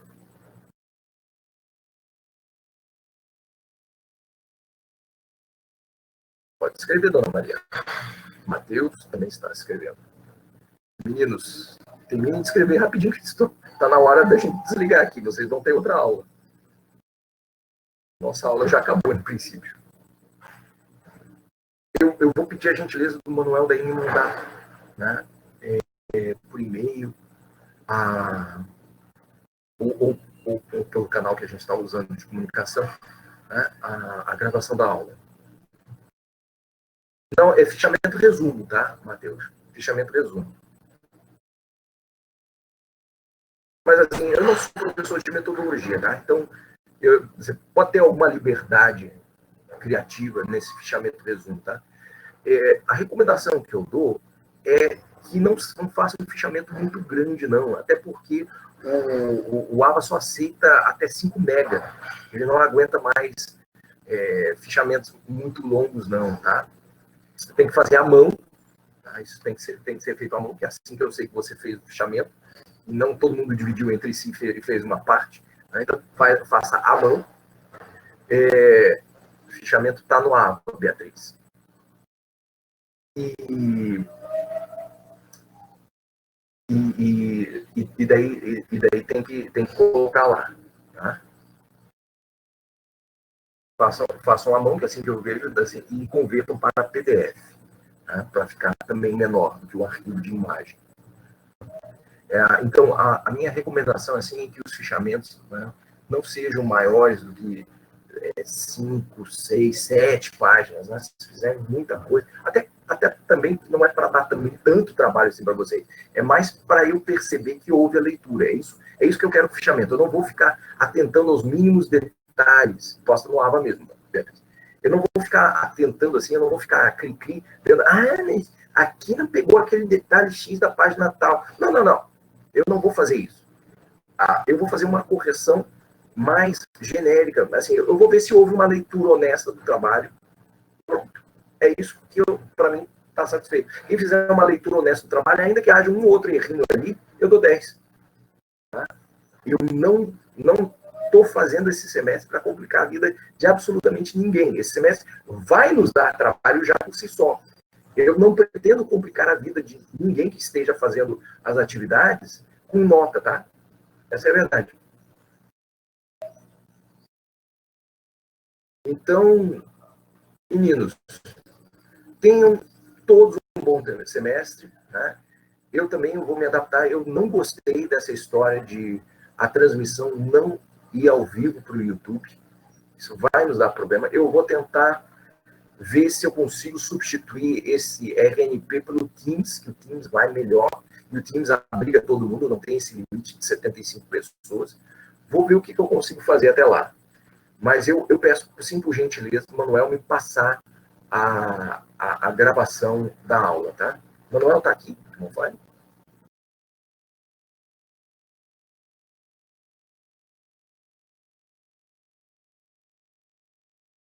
O Manuel está. Vou pedir a gentileza de me passar a gravação da aula para eu postar no YouTube, né? Para quem quiser ver depois, tá bom? Meninos, sucesso para vocês, tá? Tenhamos todos um bom semestre. Fiquem com saúde, tá? Um abraço a todos. Vou encerrar a sessão.